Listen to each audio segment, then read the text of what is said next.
안녕하십니까. 부동산 파헤치기 부파입니다. 지난 시간에는 전릉동 레미안 크레시티에 대한 분석을 해봤고요. 오늘은 예고해드린 대로 우장산 아이파크에 대한 분석과 앞으로의 전망, 그리고 주변 단지들과의 시세 비교를 해보겠습니다. 그리고 참고로 다음 시간에는 3억 이하로 투자할 수 있는 10개 단지를 소개해드리겠습니다. 따라서 구독과 좋아요 부탁드리면서 오늘 영상 출발하겠습니다. 그럼 먼저 우장산 아이파크에 대한 위치부터 알아보겠습니다. 바로 여기가 5호선 우장산역이 되겠고요. 2B2로는 화곡역, 그리고 위쪽으로는 발산역이 되겠습니다. 우장산 아이파크 2편의 세상은 우장산역 바로 옆에 여기에 이렇게 위치를 하고 있습니다. 따라서 우장산역을 도보로 3분에서 5분 내로 접근할 수 있는 초역세권 단지라고 보시면 되겠습니다. 그리고 바로 옆에는 강서 힐스테이트가 자리를 잡고 있고 길 건너편에는 화곡 푸르지오가 위치하고 있습니다. 그리고 단지 바로 옆에 내발산 초등학교가 위치를 하고 있어서 초품화 단지라고 할 수 있고요. 그리고 단지 주변에 화곡 중고등학교, 명덕고등학교, 명덕외고 등이 위치하고 있어서 학생들이 있는 가정에서 거주하기에 아주 편리하고 선호하는 그런 단지라고 보시면 되겠습니다. 항공사진으로 한번 보실까요? 바로 여기가 우장산 아이파크가 되겠습니다. 정문 바로 앞에는 우장산역이 되겠고요. 그리고 사진에서 보시는 것처럼 단지 주변에 우장산이라든지 수명산 등 녹지 공간이 풍부해서 환경적으로도 아주 쾌적한 그런 단지라고 보시면 되겠습니다. 다음은 우장산 아이파크에 대한 일반 현황을 알아보겠습니다. 준공 연월은 지난 2008년 1월이 되겠습니다. 따라서 현재 13년차 들어간 구축단지라고 보시면 되고요. 단지 규모는 총 42개 동에 2517세대의 아주 대규모 단지라고 보시면 되겠습니다. 층수는 7층에서 23층, 그리고 평형은 24평에서 41평까지 4개 평형으로 구성됐습니다. 용적률은 264%, 건폐율은 18%가 되겠습니다. 세대당 주차 대수는 1.31대, 그리고 난방은 지역 난방과 열병합을 사용하고 있고요. 현관 구조는 모두 계단식으로 이렇게 이루어졌습니다. 건설사는 대림산업과 현대산업개발 두 업체에서 건축을 했고요. 브랜드는 아이파크 2편의 세상을 사용하고 있습니다.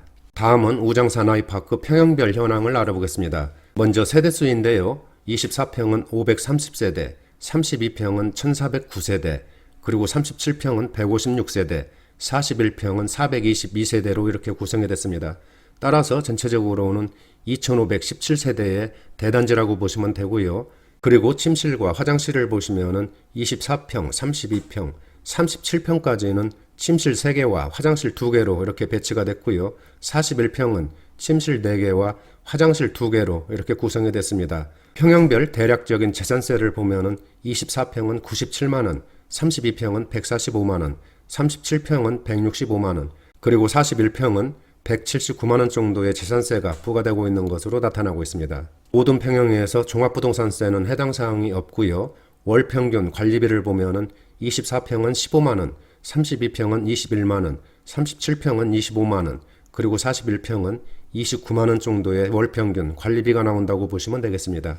다음은 우장산 아이파크의 지난 1년간 평형별 실거래 가격과 거래량을 알아보겠습니다. 먼저 24평인데요.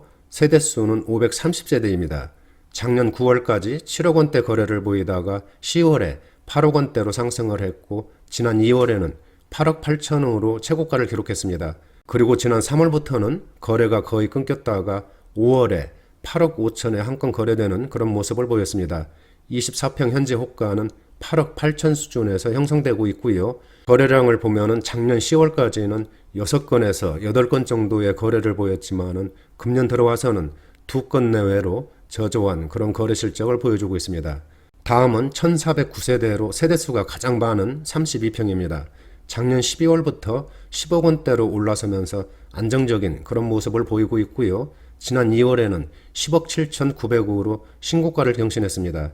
32평 현재 호가는 10억 5천만 원 대외로 그렇게 형성되고 있고요. 32평 거래량을 보면 작년 10월까지는 10건 내외의 거래가 있었지만은 그 이후로는 정부의 부동산 억제 정책과 그리고 금년 들어와서는 코로나 사태 등으로 거래가 크게 위축되고 있는 그런 모습을 보여주고 있습니다. 다음은 37평입니다. 세대수는 156세대로 가장 적은 세대이고요. 아무래도 세대수가 적다 보니까 거래도 많은 편은 아닌데요. 작년 7월과 8월에는 10억 원 수준에서 각각 한 건씩 거래가 있었고 지난 12월과 1월에도 한 건씩 거래된 그런 모습을 나타내고 있습니다. 그리고 지난 1월에 거래된 10억 9,500이 현재로서는 최고가로 기록되고 있고요. 37평 현재 호가는 11억 6천만 원 수준에서 형성되고 있습니다. 다음은 41평입니다. 세대수는 422세대이고요. 작년 12월에 11억 원대로 상승을 했고 금년 1월에는 11억 8천으로 최고가를 기록했습니다. 41평 현재 호가는 12억 대외로 형성되고 있습니다. 41평 거래량을 보면은 그동안 한두 건의 거래를 보였었는데 지난 2월에는 3건이 거래되면서 다소 많은 거래량을 보여주고 있습니다. 지금까지 평형별 실거래 가격과 거래량을 알아봤는데요. 모든 평형에서 작년에 이어 금년에도 꾸준한 상승세를 보였고 금년 1, 2월에 최고가를 기록한 것으로 그렇게 나타나고 있습니다. 하지만 지난 2, 3월부터는 코로나 사태 등으로 거래가 크게 위축된 그런 모습을 보여주고 있습니다. 다음은 우장산 아이파크 주변 단지들과 시세 비교를 해볼 텐데요. 먼저 비교할 단지들을 살펴보면은 우장산 힐스테이트, 화곡 푸르지오, 그리고 강서 힐스테이트가 되겠습니다. 이들 단지들의 중공년호를 보면은 우장산 아이파크는 지난 2008년 1월, 우장산 힐스테이트는 2005년 5월, 화곡 푸르지오는 2002년 10월, 그리고 강서 힐스테이트는 지난 2015년 8월에 준공을 해서 이 중에서는 강서 힐스테이트가 가장 신축이라고 보시면 되겠습니다. 단지 규모를 한번 보실까요?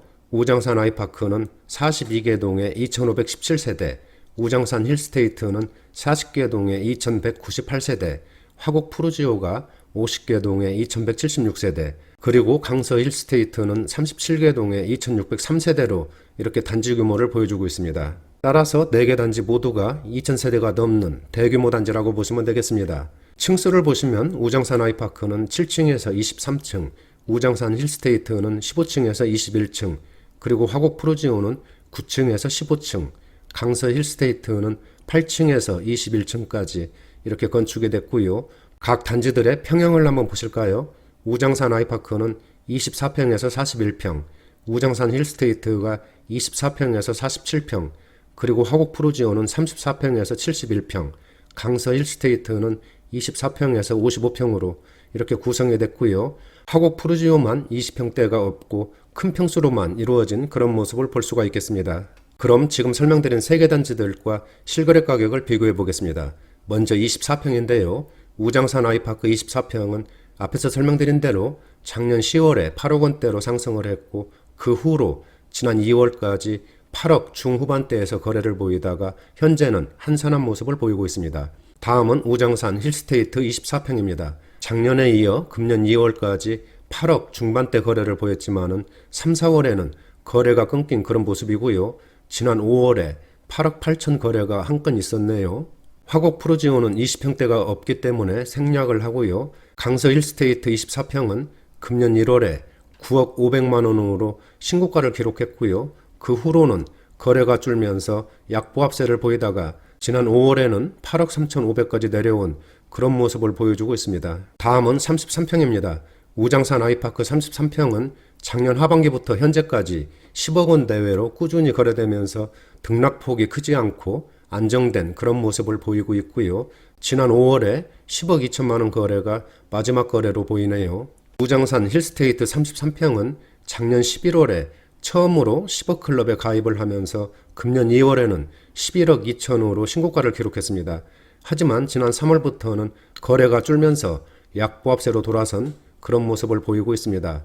화곡 푸르지오 33평은 작년 하반기부터 금년 1월까지 7억 5천에서 8억 원 사이로 거래가 이루어진 모습을 볼 수가 있고요. 그리고 지난 2월부터는 거래가 끊겼다가 5월에 7억 4천만 원 한 건이 거래된 것으로 나타나고 있습니다. 강서 힐스테이트는 작년 11월에 처음으로 11억 원대로 올라섰고요. 금년 3월에는 11억 2천으로 최고가를 찍었습니다. 하지만 최근에는 거래가 한산한 그런 모습을 보이고 있고요. 그리고 마지막 거래는 지난 5월에 10억 8,500만 원이 되겠습니다. 지금까지 우장산 아이파크를 포함한 주변 단지들의 실거래 가격을 알아봤는데요.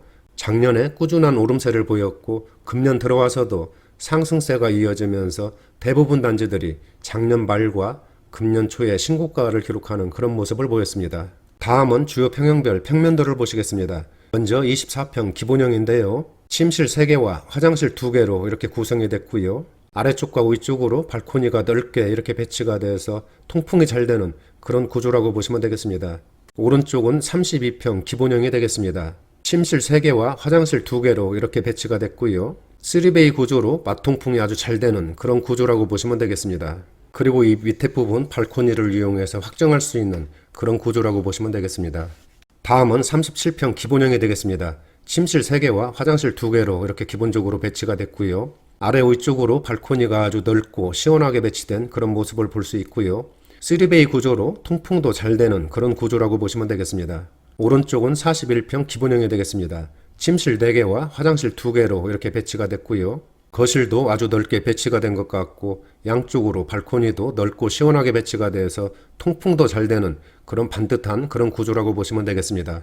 평형별 전반적인 구조를 봤을 때 반듯하고 공간 활용이 아주 잘 돼 있는 그런 구조라고 보시면 되겠습니다. 다음은 우장산 아이파크에 대한 입지 분석을 해보겠습니다. 앞에서 설명드린 것처럼 지난 2008년 1월에 준공해서 현재 13년 차에 들어선 구축단지라고 보시면 되고요. 단지 규모를 보면 42개 동의 2517세대의 대규모 단지입니다. 세 번째는 학군인데요. 단지 바로 옆에 내발산 초등학교가 위치를 하고 있어서 초품화 단지라고 보시면 되고요. 또 주변에 명덕여중, 명덕고, 화곡중고 등이 위치를 하고 있어서 학생들이 있는 가정에서 거주하기에 아주 편리하고 선호하는 그런 단지라고 보시면 되겠습니다. 또한 학생들은 발산역 주변이라든지 목동 학원가를 이용하고 있다고 하니까 이런 점은 참고를 해주시기 바라고요. 네 번째는 교통입니다. 전철을 보시면은 5호선 발산역과는 초역세권 단지라고 보시면 되겠습니다. 단지 바로 정문 앞에 전철역과 버스 정거장이 있기 때문에 동에 따라서 3분에서 5분이면 쉽게 접근할 수 있는 그런 위치라고 보시면 되고요. 또 단지 앞으로 다양한 버스 노선들이 지나고 있기 때문에 도심권 접근도 용이한 그런 위치라고 보시면 되겠습니다. 다섯 번째는 마곡, 광화문, 여의도 등 도심 업무지구를 쉽게 접근할 수 있는 그런 직주 근접의 입지이고요.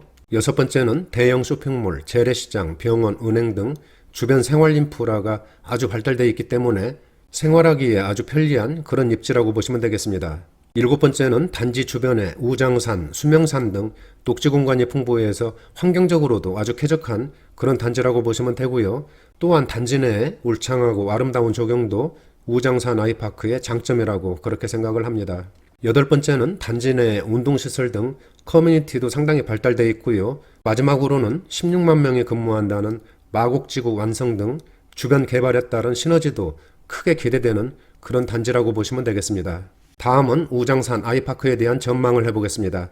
앞에서 설명드린 것처럼 우장산 아이파크는 준공한 지 13년차 구축이지만은 2,500세대가 넘는 대규모 단지로서 강서, 힐스테이트 등과 함께 강서구를 대표하는 그런 단지라고 할 수가 있겠습니다. 따라서 작년에 이어서 금년 들어와서도 꾸준한 그런 상승세를 보이고 있고요. 신고가를 기록하는 그런 모습을 나타내고 있습니다.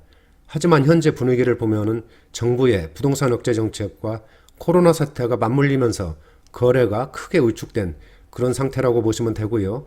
이러한 분위기는 당분간은 지속될 것으로 이렇게 분석이 됩니다. 하지만 최근 부동산 시장 분위기를 보면은 미세하지만 곳곳에서 긍정적인 그런 신호가 감지되고 있습니다. 급매물이 빠르게 소진되고 있고요. 강남 등지에서 가격 하락폭이 둔화되고 있는 그런 모습을 보이고 있습니다. 그리고 각 단지들의 매도 호가도 높아지고 있는 그런 상황이라고 보시면 되겠습니다. 따라서 현재 소유하고 계신 분들은 매도하실 필요가 없을 것 같고요. 매수 대기자분들은 현재 호가 수준 또는 그 밑으로 진입을 하신다면 크게 위험 부담은 없을 것으로 이렇게 판단이 됩니다. 하지만 현재 상황이 좀 불안하신 분들은 코로나 사태가 진정되고 거래량이 어느 정도 회복될 때 보수적으로 접근하시는 것도 위험 부담을 줄이는 한 방법이 아닐까 이렇게 생각을 해봅니다. 오늘은 여기서 마치도록 하고요. 다음 시간은 3억 이하로 갭 투자할 수 있는 10개 단지를 소개해 드리겠습니다. 나가시기 전에 구독과 좋아요 부탁드립니다. 감사합니다.